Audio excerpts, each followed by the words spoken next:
Sige, pakilala mo po ang iyong sarili. Ako po si Candice Alvaro. Okay. So, nabanggit mo yung suicidal thoughts. Ayan, si ate nasa likod mo. Di ba si Ate Tere, meron din siya mga naging experience na ganon.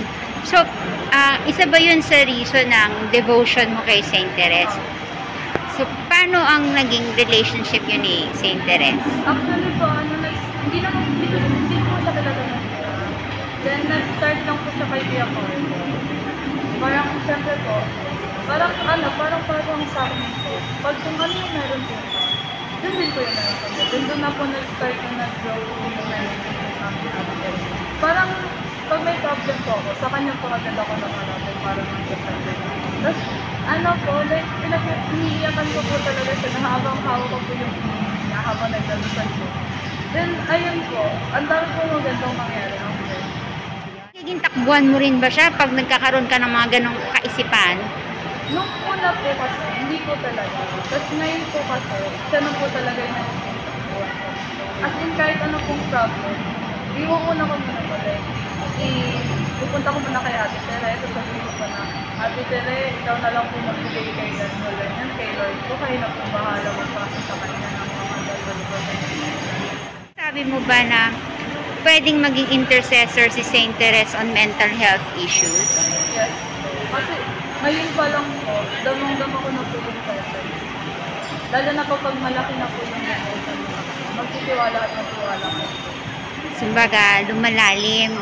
Sige, pakilala mo po ang iyong sarili. Ako po si Candice Alvaro. Okay. So, nabanggit mo yung suicidal thoughts. Ayan, si ate nasa likod mo. Di ba si Ate Tere, meron din siya mga naging experience na ganon. So, isa ba yun sa reason ng devotion mo kay Saint Therese? So, paano ang naging relationship yun ni Saint Therese? Actually po, hindi po siya talaga ng Then, nag-start lang po siya kay Tia Carlo.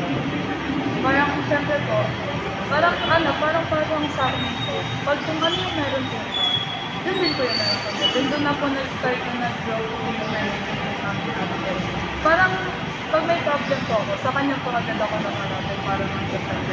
Tapos, like, hiniiyakan ko po talaga siya na habang hawak ko po yung niya habang nagdalusan po. Then, ayun po, ang dami po magandang mangyari after. Naging takbuhan mo rin ba siya pag nagkakaroon ka ng mga ganong kaisipan? Nung una po kasi, hindi po talaga. Tapos ngayon po kasi, siya na po talaga yung naging takbuhan ko. As in, kahit ano pong problem, iuuna ko muna po, like, pupunta ko muna kay Ate Tere, tapos sabihin ko na, Ate Tere, ikaw na lang po magbigay kay God.